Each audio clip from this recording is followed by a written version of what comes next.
Education update की इस video में आप सभी का फिर से एक बार इस्तकबाल है, स्वागत है।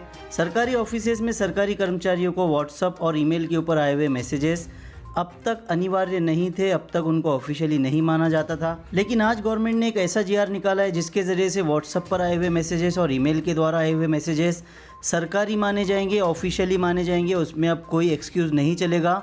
व्हाट्सएप के मैसेज को आपको ऑफिशियली मानना पड़ेगा और कोई भी संदेश आपको अगर व्हाट्सएप पे सरकारी अधिकारियों का मिलता है तो वो एक तरह के परिपत्रक की अहमियत रखेगा, उसको मानना आपके लिए अनिवार्य होगा। उसी जीआर को हम इस वीडियो में देखने वाले, जो कि अभी अभी थोड़ी देर पहले जीआर इशू किया गया है। उससे पहले आप सभी से गुजारिश है कि आपने अब तक अगर हमारे चैनल को सब्सक्राइब नहीं किया है तो चैनल को सब्सक्राइब कर ले और साथ ही बेल आइकन प्रेस कर दे, जिसकी वजह से हमारे वीडियोज़ के नोटिफिकेशन आपको मिलते रहे।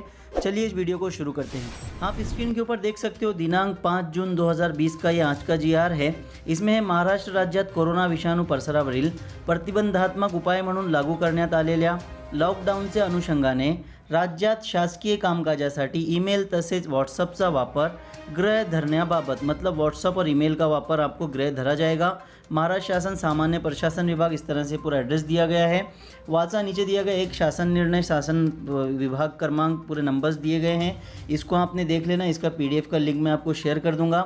शासन परिपत्रक देखिए, नीचे दिया गया कोरोना विषाणूचा कोविड-19 प्रसार राज्य प्रशासकीय कार्यालयांमध्ये होऊ नये, तसेच राज्यातील अधिकारी ऑब्लिक कर्मचारी यांना त्यांचा संसर्ग होऊ नये म्हणून विविध प्रतिबंधात्मक उपाय योजना राबविण्याच्या दृष्टीने या विभागाच्या संदर्भ क्रमांक 1, 2 व 5 येथील शासन निर्णयान्वये विविध सूचना निर्गमित करण्यात आलेल्या आहेत।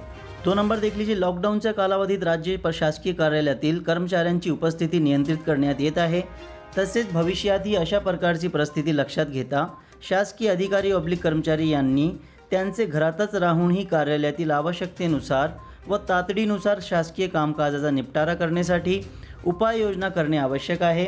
यासाठी शासकीय ईमेल जसे NIC मेल इत्यादी त्यांचा नेहमीच्या वापरातील अन्य ईमेल तसेच व्हॉट्सअपचा वापर शासकीय कामकाजासाठी तसेच संबंधितांना सूचना आदेश देण्यासाठी करने गृह धरण्यात येईल। ये बहुत इंपॉर्टेंट चीज़ है दोस्तों। आपको बता दूं, जिस तरह से अभी तक आपको कोई भी ईमेल के ऊपर या व्हाट्सएप के ऊपर कोई मैसेज आता था अधिकारी का या आपके ऑफिस का, उसको मान्यता नहीं थी, लेकिन अब उसको मान्यता रहेगी। वो ऑफिस आपका एक तरह से परिपत्रक का काम करेगा। आपको उसके ऊपर काम करना, उस आदेश के ऊपर अमल करना अनिवार्य हो जाएगा। 3 नंबर में देखिए, सबब सर्व राज्य शासकीय अधिकारी ऑब्लिक कर्मचारी यांना खालील प्रमाणे सूचना देण्यात येत आहे। सभी कर्मचारियों के लिए जो सूचना दी गई है वो नीचे दी गई है, देख लीजिए। अ नंबर पे प्रत्येक अधिकारी ऑब्लिक कर्मचारी यांनी त्यांचे शासकीय ईमेल ID ऑब्लिक त्यांच्या नेहमीच्या वापरातील अन्य ईमेल ID तसेच SMS ऑब्लिक व्हॉट्सअपची सुविधा असलेला मोबाईल क्रमांक त्यांचे कार्यालय प्रमुखांस उपलब्ध करून द्यावा। ये सारी चीज़ें आपको आपके कार्यालय प्रमुख को सबमिट करनी है, क्योंकि ऑफिशियली इसका इस्तेमाल किया जाने वाला है। ब में देखिए, शासकीय कामकाजासाठी शासकीय ईमेल ID ऑब्लिक त्यांच्या नेहमीच्या वापरातील अन्य ईमेल ID तसेच व्हॉट्सअपचा वापर करून त्यांचा कामाचा जास्तीत जास्त निपटारा करावा। इन चीज़ों का इस्तेमाल करके आपको काम को ऑनलाइन डिजिटल अंदाज में करके ज़्यादा काम कम वक्त में करना, इस तरह का ये जीआर कहता है। प्रस्ताव ईमेलद्वारे फॉरवर्ड केल्यानंतर त्याबाबतची सूचना लगेचच संबंधितांस SMS ऑब्लिक व्हॉट्सअपवरून देण्याबाबत दक्षता घेण्यात यावी। अगर ईमेल के ज़रिए से आप कोई परिपत्रक भेज रहे हो, उसके बारे में आपको SMS के ज़रिए, व्हाट्सएप के ज़रिए से उसकी इत्तला ऑफिसर को देनी पड़ेगी। उक्त पद्धतीने वरिष्ठांकडून प्राप्त सूचनेनुसार ईमेलद्वारे अंतिम मान्यतेसाठी सादर केलेला प्रस्ताव, फॉरवर्ड केलेला प्रस्ताव हा तो सादर करणारे व अंतिम मान्यता देणारे या दोन्ही स्तरामधील अधिकाऱ्यांनी पाहिला, तपासला व मान्य केला आहे असे गृहीत धरण्यात येईल।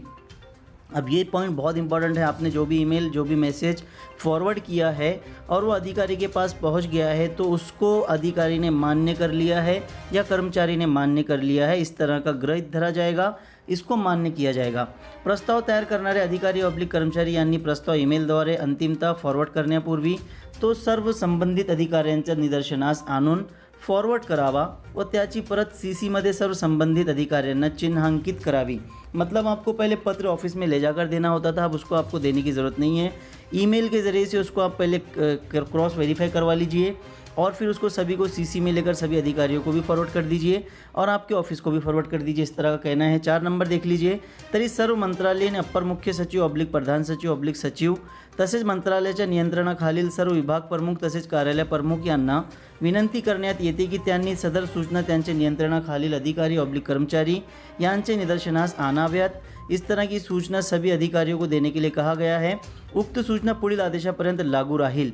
जब तक नया आदेश नहीं आता है तब तक आपको इन सूचना का पालन करना पड़ेगा, अनिवार्य रहेगा आप लोगों के लिए GR। इस तरह का GR निकाला गया है। इसके ज़रिए से आपको व्हाट्सअप और आपका ईमेल ID अनिवार्य कर दिया गया है। आप सभी को डिजिटल होना बहुत ज़रूरी है और आपको इन चीज़ों का इस्तेमाल करके ऑफिशियली कामकाज में अपनी इन सब चीज़ों का इस्तेमाल करना है।